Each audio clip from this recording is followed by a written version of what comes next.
time for the best coverage of the top stories in sports. The Sports Wrap with Jason Page starts now. Yes, it does. Thank you, Chad Erickson. Great to have you with us on this Friday edition of the show. Lots to do over the next 60 minutes. We've got Robert Littal in his weekly spot, Black Sports Online founder. Talk about the top stories of the week with him. He's an Ohio State alum, so I have a feeling I know at least part of what we're going to be talking about. I think he's going to be in a pretty good mood today. We'll also have Page versus the Prince. Week 18 in the NFL. We made it. We'll have that to get to. One NFL team's poor choices. You ever hear that saying, don't blame me for your bad choices? Well, it's hard to imagine this one NFL team could make so many bad choices and not just get lucky once with one of them. We'll talk about that coming up a little later on. The games we're watching in the NFL, that's coming up as well. But we start things out in college football. Sam Yarnell is here. We are both battling colds. We're both sick. But we're here. We're here for you. We do this for you. So we are here and glad to have you all with us. So the college football playoff semifinals are now set after Notre Dame does what I think I was shocked. And I think I said this on the show. I loved Notre Dame in this game, mostly because of Gunnar Stockton. I mean, we really didn't know much about him, what he was going to be able to do. At the end of the day, Notre Dame's defense steps up big. They get a big play on special teams. And look, when we started talking about this college football playoff before it began, Sam, a lot of the conversations circulated around this idea that Penn State, sort of got the easiest path. Well, who really got the easiest path at the end of the day, Sam? It was Notre Dame that got the easiest path because they got Indiana and they got a beat up Georgia team. And when you kind of add all that up, the easiest path to the semifinals really was for Notre Dame. Yeah, I don't know if I'd go that far. SMU and Boise State, I don't think are as good as even Georgia with Gunnar Stockton. But I will say this, Jason Page, you're exactly right. Like the lower half of this 12-team bracket turned out to be a cakewalk compared to the top half for these two teams. That is 100% factual. I don't think anyone would dispute you on that. This game last night was so interesting because it was a game that Notre Dame truly did win in all three phases. And I know we talk so much about how defense and special teams are important in the NFL context, but in the context of football in the greater sense. And really, that was on full display in the Sugar Bowl last night. The first half, well, I should say the first 29 minutes of that game, it was like, oh my gosh, the total in this game might fall 15. Like this might be a 9-6 game by the end of it. And then 11 seconds and Notre Dame's kicking a field goal in the first play. They're making Gunnar Stockton fumble and getting the ball inside the 10-yard line, and the game was flipped on its head from there. It's those key plays, and then obviously the kickoff return for a touchdown to open up the second half. It's those key plays in big moments through all three phases of the game that won Notre Dame this football game and that have made them such a successful team all season. I think they're a successful team, but I'm not going to lie. When I saw the opening lines here, Sam, on these semifinal games, I'm not buying the idea of Notre Dame as a favorite, even by 1.5 against Penn State. I think this is a missed line. I really do. I talk about it all the time. I talk about these missed lines that we see. I just think this game is being handicapped incorrectly, or at least the line is being put together incorrectly by the odds makers. I think Penn State's the favorite in this game based on what I've seen. And I know you're going to argue the competition that they've played, but I'm looking for teams playing their best at this time of the year. And if you ask me right now, I'll say Ohio State and Penn State are the two teams. I 100% agree with. So like I look to play Penn State when they opened as the dog on the money line. And here's the thing. Obviously, the book is not really convinced that Penn State should be the dog. No. Shortest possible, almost the shortest possible underdog you could have at even money right now on the money line, and only hanging a -120 on the Notre Dame side. This to me is a line where they want to take money in on both sides because the book does not want to have a strong position headed into game day, especially early. You may see the line flip towards Penn State like Tuesday, I want to say, for a game on Thursday, maybe Monday afternoon. You may see the line flip towards Penn State, but right now it just feels to me like the book is very concerned with this game in terms of volatility and don't want to establish themselves in a position where one team becomes a huge liability for them. Yeah, I think you're right about that. I don't think they want to take a side on Notre Dame and Penn State. And look, and look, let me also say this. The reality is both of these teams coming in had a bit of a sort of a fraudulent feel to them. Notre Dame because of the schedule they played, the one loss early in the season, and then pretty much a cupcake schedule. And then, Penn State, we kind of weren't convinced, and we knew they had an easier path. I think there are a lot of question marks going into this game. Real quick, because I want to touch on Ohio State and Texas. Right. We'll get to that in just a sec. I just want to say, and it is noteworthy, and I'm sure you'll talk about it more with Robert here in a few minutes, but we are guaranteed now to have a black head coach in the national championship for the first time in the college football playoff era, and that is huge. Yeah, that is very cool. Ohio State -5.5 against Texas, with Ohio State at -220. And again, I'll even say this, the way these two teams are playing coming in, I like Ohio State. If you ask me right now, I think that number goes up between now and next Friday, Sam. I'm 100% with you. And quite frankly, I might get in where I fit in at the 5.5, getting under the key number of 6 and 7, especially in college football. Those numbers playing such a huge role. Jason, I love the Buckeyes in this spot. And I said it after they won on Wednesday on New Year's Day. This team looks like the best team in the country right now. Yeah, and look, you're going to have Texas playing with a bit of a chip on its shoulder, for sure, going into that game, knowing what a lot of us are saying and sort of coronating Ohio State as a finalist in this tournament. But here we are. The Final Four for college football's national championship, Sam, and it'll be fun watching some of these blue bloods like Notre Dame and Penn State play each other. It's gonna be fun next weekend or next week as it would be. Yeah, it's very interesting getting used to all this, but I'm excited for these last 2 weeks. Right now, Ohio State +105 to win the whole thing. Notre Dame +350. Texas at 400, and Penn State at 450. That's what we're looking at. All right, stick around. We're coming back. The games we're watching for Week 18 in the NFL. We got them for you next.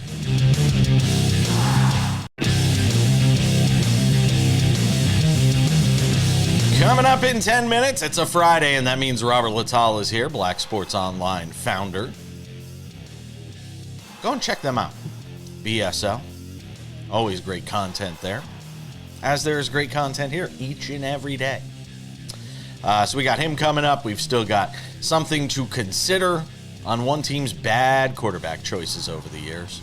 Page versus the Prince, a whole bunch more. But Sam Yarnell, it is Week 18 in the NFL. Can you believe it?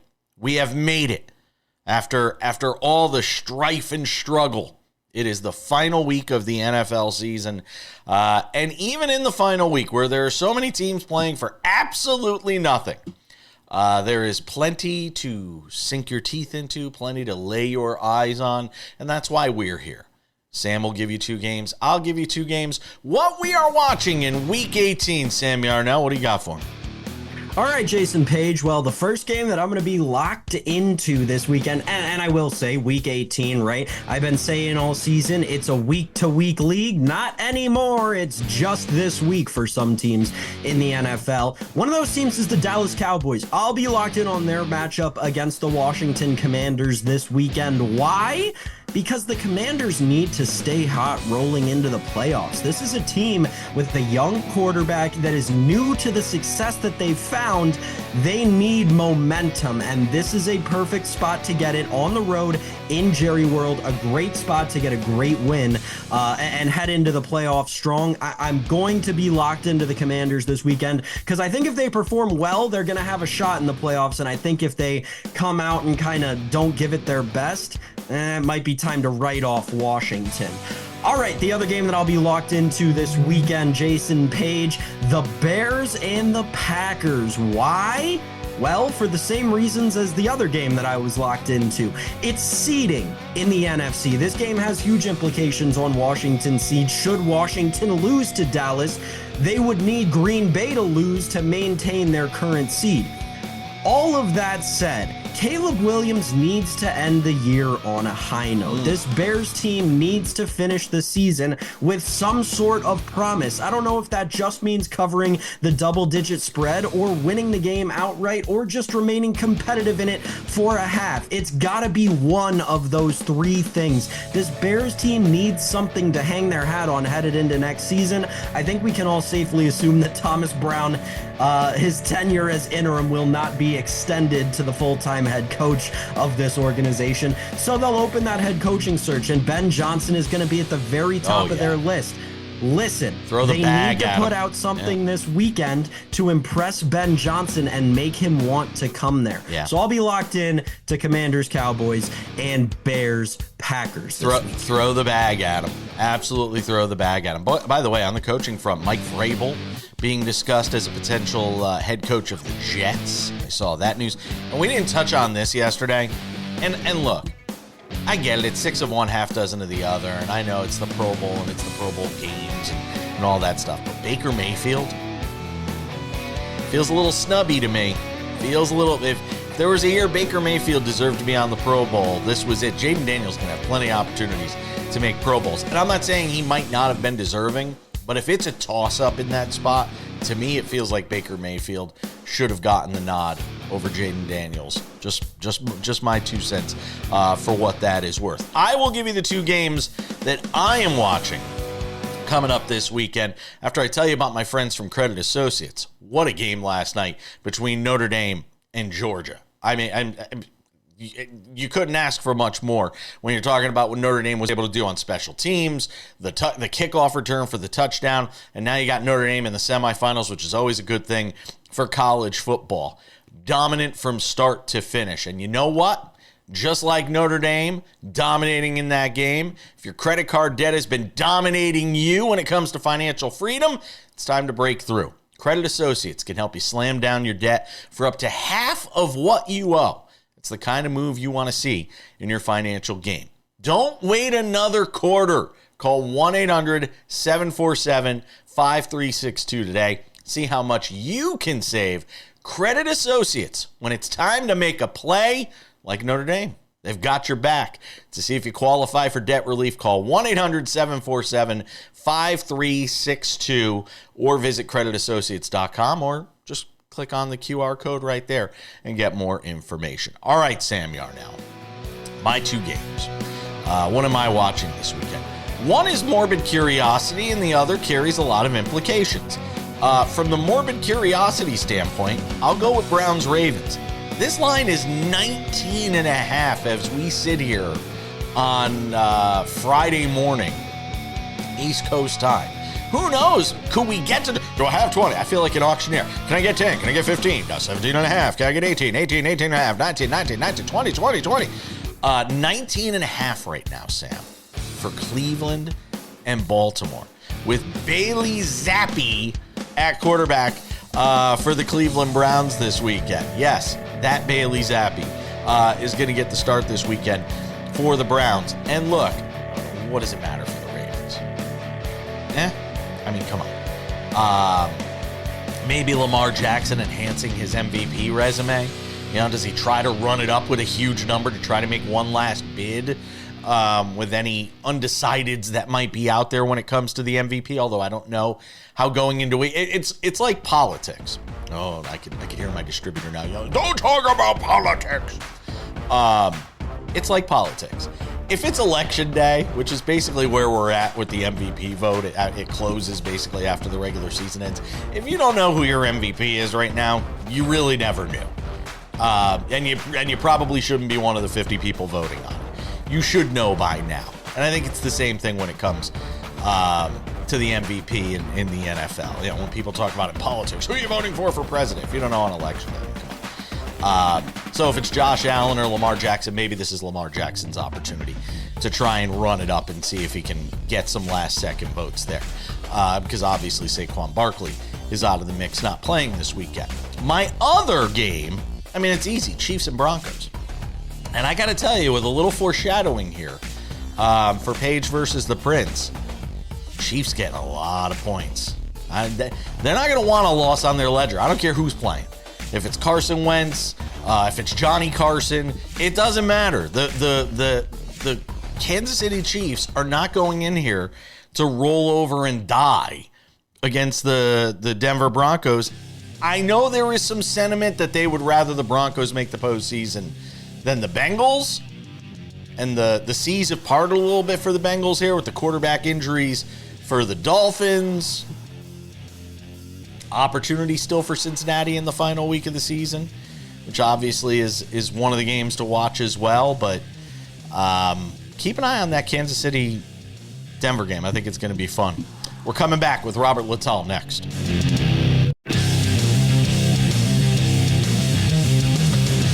Let's take it to segment 3 on this Friday edition of the show. And if it is a Friday, it can only mean one thing.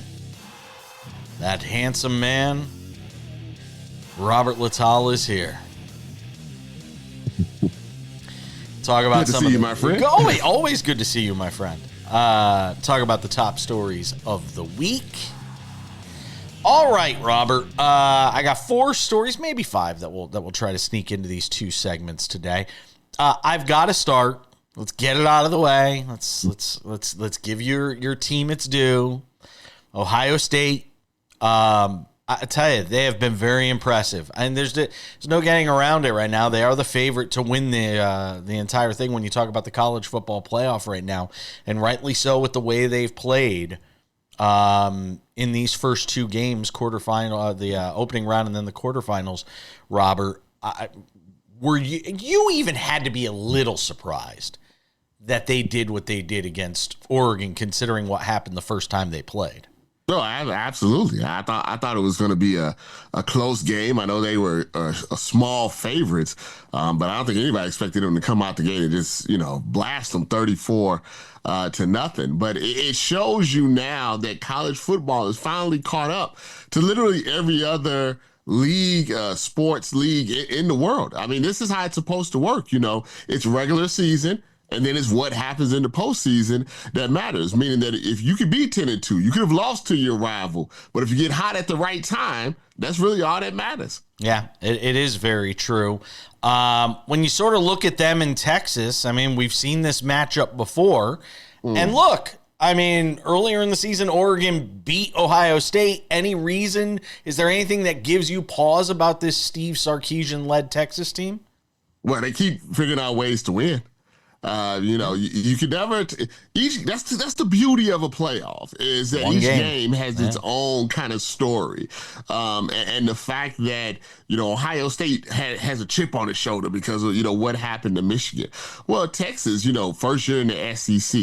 I think a lot of people talk badly about Quinn Ewers. He's not the type of quarterback that we thought he was going to be. They're playing in Dallas, so it's a de facto home game for them. So this game is a total. And these are, I mean, you're talking about, powerhouses, you're talking about legendary teams. Texas and Ohio State is as big as that it's going to get. So there's no guarantee because we've seen Ohio State underachieve. So we know it's possible. We've seen them at their peak. We know what they're capable of. But we also seen, what happens if they get behind or Ryan Day gets a little nervous. It can turn quickly because we've seen it before. As an alum, is anything other than a national championship a disappointment for you? Yeah, I would failure. Say yes, Maybe there's a difference between the word disappointment and a failure.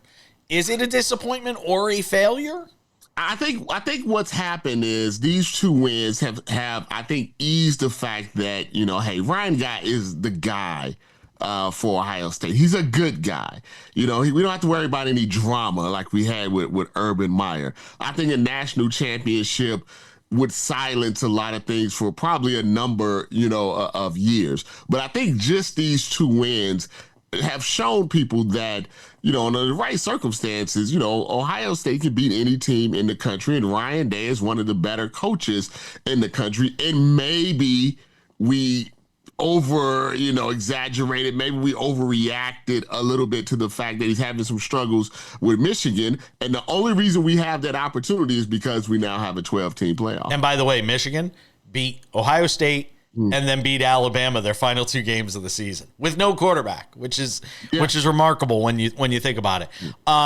We are guaranteed, Robert, to have a black head coach in college football's playoff national championship game for the first time. What does it mean for college football? What does it mean for coaching? What does it mean for the black community to have that opportunity? It was interesting because, they asked Marcus Freeman the question, and there's a subset of people that seem to be upset with the fact, the I don't see color, type of situation. And then I asked, people, why would that upset you? Why would progress be so triggering, to you? I remember times, especially when I was in college. So we're talking, 10, 15 years ago, where there was 100 plus head coaching jobs in college, and maybe you had 2 or 3, black, head coaches. So we've come, a long way. But the fact that this is just happening in 2025 and college football has been around since the 1800s, it is something to be, celebrated. And the fact that Marcus Freeman is the coach of Notre Dame, of all teams, you couldn't imagine or fathom that 10, 15, 20, 30 years ago. I think it's a cool thing, and it shows that in college football, like society, we have these baby steps, that are being made, and they should be acknowledged. Some people look at it, but you're talking about sort of, glass half full versus glass half empty. There are people that will say, wow, look how far we've come. And then there will be the other half that say, look how far we still have to go. Right. Yeah, it's the whole black quarterback thing. I was actually looking at this the other day. Almost half the quarterbacks in the NFL are black now. Wow. So when do you kind of take the stigma, off of the quote unquote black quarterback? They're judged differently, though. But still, they might be half the league. But let's be honest, are they judged differently? Because the way Lamar Jackson is graded and judged versus the way Josh Allen is graded and judged versus the way Russell Wilson is graded. I mean, that plays into it as well. Yeah, absolutely. So there's steps. Getting on the field is a step. Getting GMs and owners to see a black man as a face of the franchise like a quarterback is a step. So maybe the league has to take, but not the media. Yeah. What steps do they have to take? But it's a hot take media. So media knows if you do these type of things, you pit a Josh Allen, a Joe Burrow against a Lamar Jackson, a Jalen Hurts, and you frame it in a certain way, those conversations and those engagement numbers become a little higher. To me, it's frustrating in a sense that we, like you said, we're trying to get to a certain place, but there's still this, good guys were white, bad guys were black situation that still drives a lot of our sports media. Yeah, I see it every morning. I was just watching it this morning over on First Take where they're having this argument and about a variety of things. We see it all the time. So unfortunately, that I was talking about with Chuck Todd before the election. He was saying sports media has basically become like news media. The all news networks and all sports networks, it's hard to tell the difference because all there is this bickering back and forth and, sort of the race to the bottom in many instances. Robert Littal is going to hang out with us. We'll do one more segment with him. I got a couple other topics I want to get to. Stick around. More Sports Wrap on a Friday.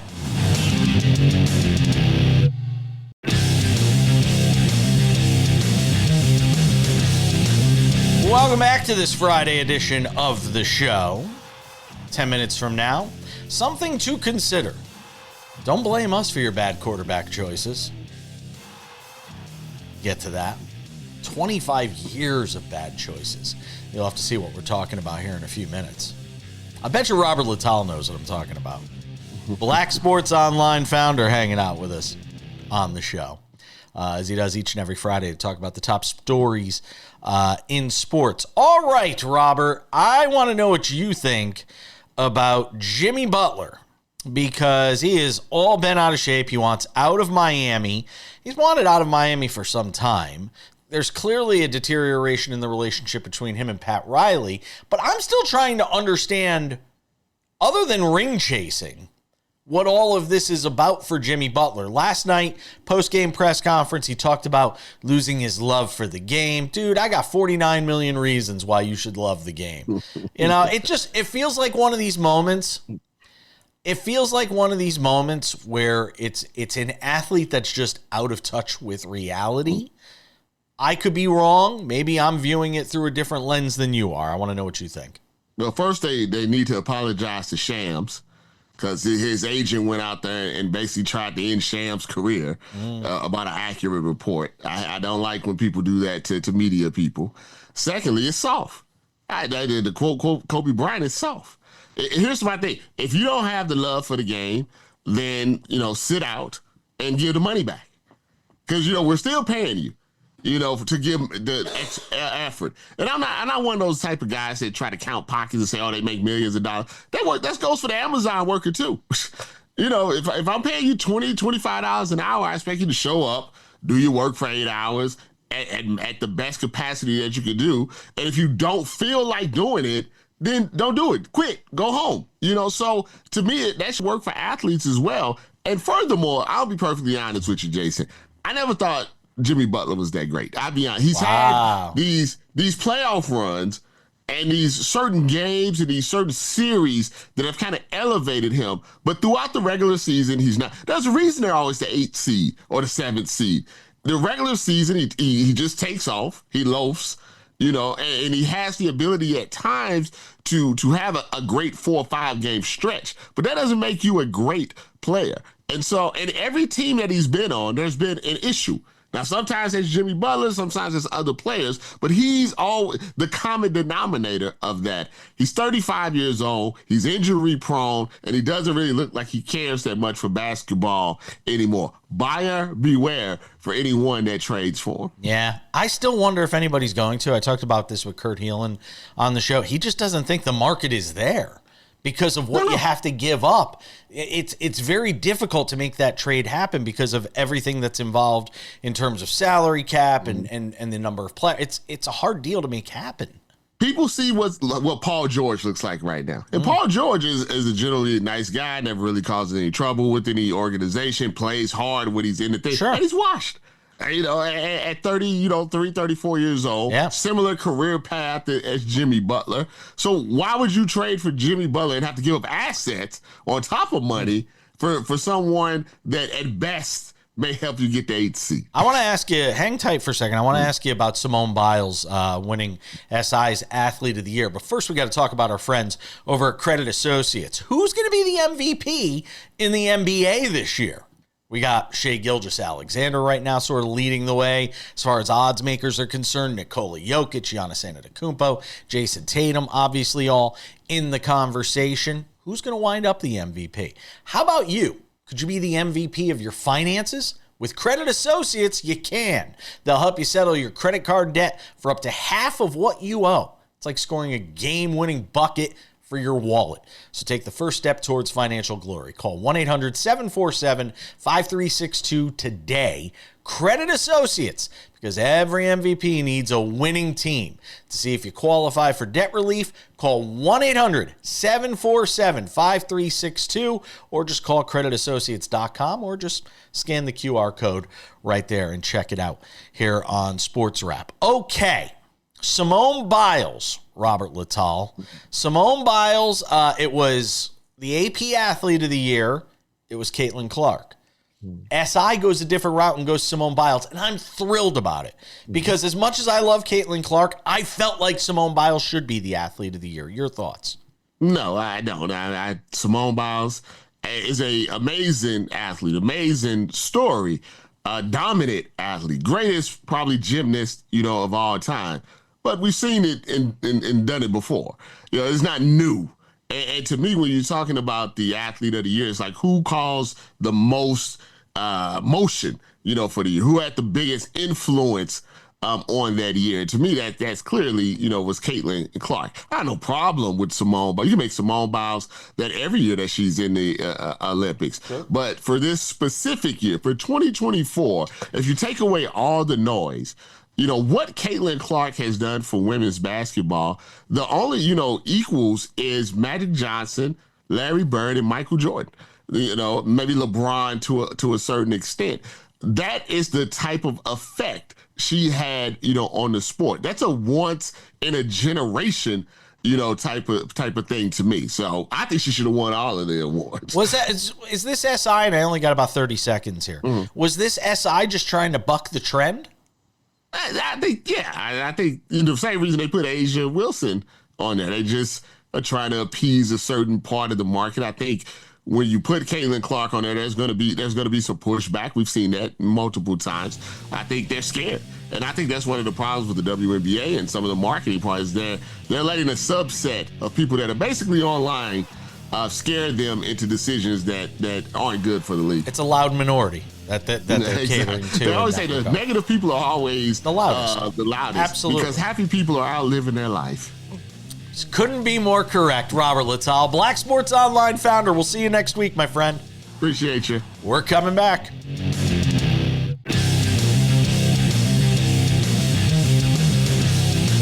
We wrap it up with odds and ends and Paige versus the Prince. 10 minutes from now. Which games do we like for Week 18 in the NFL? Find out. All right, Sam Yarnell. Something to consider on this Friday edition of the show. Consider this. It's often one of the things my friends used to always jokingly say to me when I complain about something is, don't blame me for your bad choices. You always hear that line from people in your life. What happens when you've made 25 years of bad choices?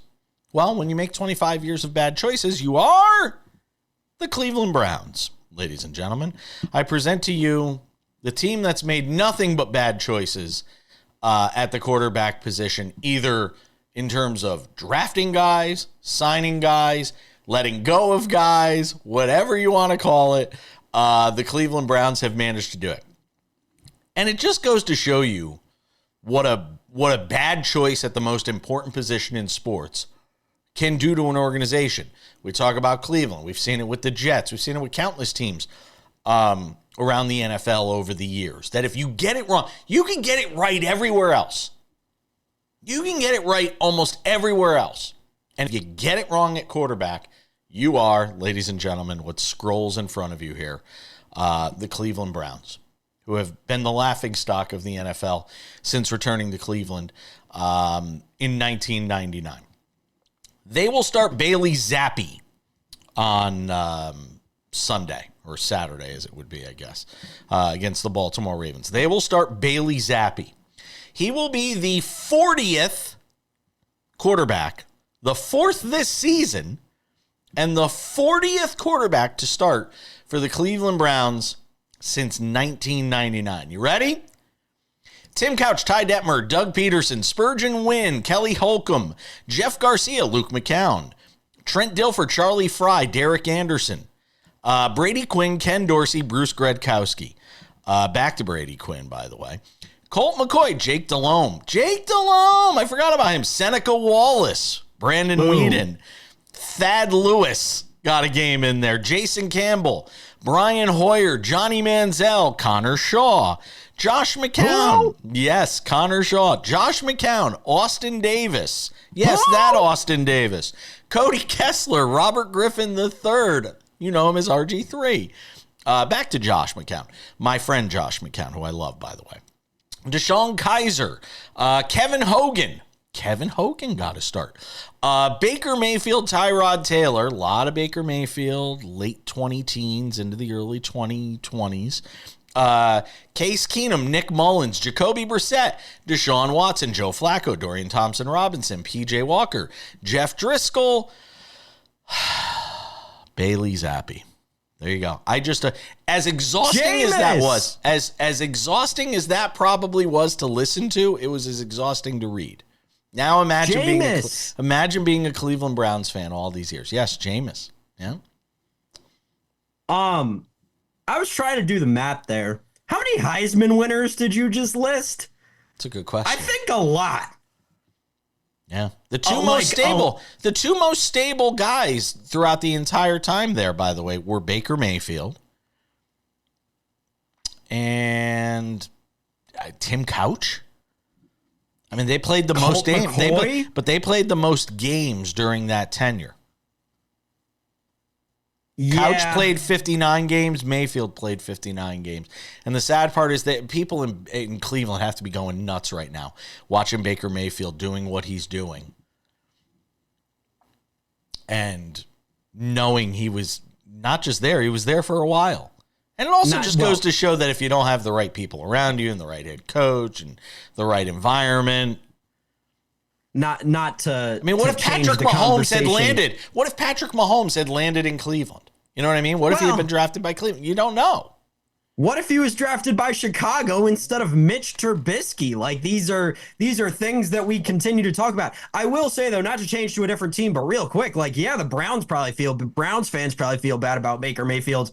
Panthers fans gotta feel worse. Oh, yeah. They had Baker Mayfield and Sam Darnold in the same quarterback room and ended up with the first overall pick. Those guys are both leading teams to the playoffs this year. Nuts? But you're exactly right. It speaks to this team not having this team's most famous skill position player that's not currently active that they've had during that stretch is who? Peyton Hillis? Is that actually the answer? I'm not sure, but maybe it's Josh Gordon. Oh yeah, he was really good for 6 weeks. Yeah, I don't know. Think about this too, by the way. How many quarterbacks how many quarterbacks did the Packers have from 1999 until now? I mean, 3? That's what I'm saying. It's nuts. I mean, there were a couple of injuries and a couple guys played, but think about that. That's nuts when you think about, even the Steelers, for all the little turmoil at the quarterback position over the last couple of years, how many quarterbacks do they have from 1999 until now? Even the Chargers. They basically went from Phillip Rivers to Justin Herbert. You know what I mean? It wasn't, some organization, if you get it right at that position, you're set up for at least success enough that you're relevant. Where the Browns have just been a dumpster fire and irrelevant all these years, Sam, because of bad decisions at the most important position on the field. Right, and it's like they keep making the same mistake over again, and it's not like they fail in different ways. They fail the same way every time and refuse to choose a different way to do things. Yeah. Bernie Kosar, where are you? Coming back.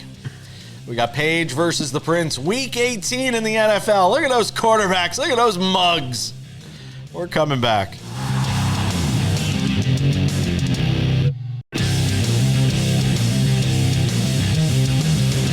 All right, just about time to put the wraps on this baby for another week. Don't forget, SportsWrap weekends available on many of these same affiliates. If not, ask your station why. It's everything from the week in a nice little 30-minute bow. Wrapped up nicely for you. Some of our top segments from the week.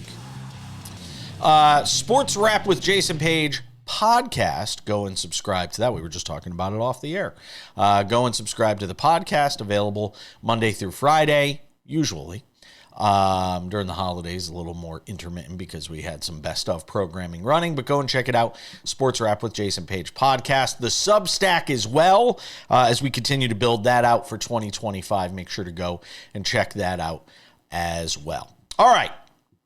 On Monday's show, a full recap of everything from Week 18 in the NFL, who's in, who is out. We'll start handicapping the playoffs. Bill Bender will be here to talk college football as well. But with it being a Friday on this show, Sam Yarnell, that can only mean one thing. It's Friday, and that means it's time for the weekly face-off for sports betting bragging rights.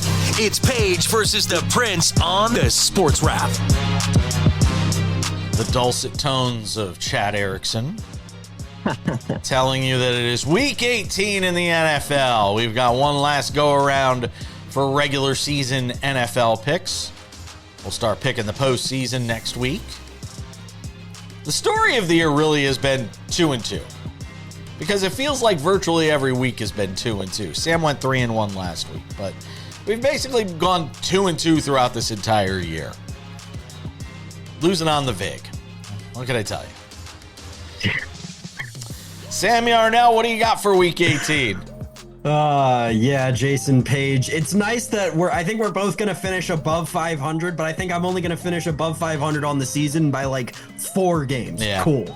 Again, on the VIG, probably about even money, whatever. We'll take that. We're not losing. We're just not gaining. No. I love this weekend, though. I tell you what, Week 18 in the NFL, I think the bookmakers took a nap. They're too busy thinking about the college football playoff. They missed every line in the book this weekend. And I tell you what, Jason, the dogs are out this weekend. They're going to be barking. They're hungry. So we'll start on Saturday, my first play. And I'll be honest, I'll be upfront with everyone before we even start. I have already played each of these teams on the money line straight, in a parlay, and in a round robin on the 2. So I really, truly do believe in these teams. Again, very responsibly, but I really love the way this board looks this weekend, which means I'm definitely going 0-4. First game, Saturday, Steelers, Bengals. I love the Pittsburgh Steelers as a dog in this game. Mike Tomlin as a dog covers the spread at about 70% rate. That's unfathomable. That's unheard of. Mike Tomlin as a dog, it doesn't matter the number. Give it to me for the purposes of this exercise, 1.5. Give me the Pittsburgh Steelers plus 1.5 to crush the hopes of Bengals fans everywhere. Next, in New England, the first appearance that the Buffalo Bills have made in Page versus the Prince on my card this year in Week 18. And I'm taking the New England Patriots. Give me the 2.5. Listen, the Patriots are at home in this game. We just saw them play the Bills very, very close 2 weeks ago. And we know that the Bills are getting maybe 2 drives out of Josh Allen, only starting this game to maintain his consecutive start streak. He's been open and said that. So Mitch Trubisky, minus 2.5 against the New England Patriots. No, thank you. The Bills want to lose this game to give the Patriots a worse draft pick. Give me the Patriots plus 2.5. Next, same logic. New York Giants plus the 3 against the Philadelphia Eagles. Kenny Pickett and who in the backfield for the Philadelphia Eagles? The Eagles, again, want to give the Giants a worse draft pick. Give me the Giants plus 3 against Philly, and we'll wrap it up with the Minnesota Vikings plus 2.5. This game's for the 1 seed. And listen, I'm betting against the Detroit Lions on short rest in a game where they played all of their starters the entire game and did not need to. Give me the Vikings as a dog plus 2.5. I love them all on the money line, Jason Page. Wow. You're living dangerously if you're taking the Giants. That's all I know. Gamble responsibly, folks. All right. I've got 4 for you, Sam Yarnell, starting with one that goes absolutely opposed to you. Give me the Bengals minus 1.5. They got to have it. I think they'll find a way to get it on the road in Pittsburgh and give themselves a shot at potentially making the postseason. It's remarkable that they've even been able to get this team to the final week of the season with a shot, a realistic shot, not like 17 teams need to do different things in order for them to make the postseason. There's a real shot here for the Bengals to make the playoffs. More on that in a moment.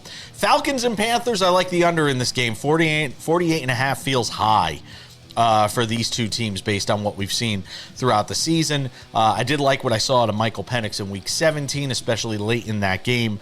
But I do think right now, I think that is an under game at 48.5. I teased it earlier in the show. I like the Chiefs. Give me the Chiefs getting 10.5 against the Broncos. In Carson Wentz, we trust. Seahawks and Rams, over 38.5.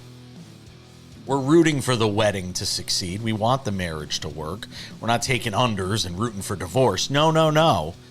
We are rooting for the over in that game at 38.5. So those are my picks. Bengals minus 1.5. Falcons, Panthers under 48.5. Chiefs, Broncos. Give me the Chiefs plus 10.5 and the Seahawks and Rams over 38.5. Does it for us. Thank you to Robert Littal. Thanks to you, Sam Yarnell. Any last words? Go Giants. Man, better go to church. We'll see you back here on Monday for more Sports Wrap. Hopefully I'll have my voice back by then. See ya.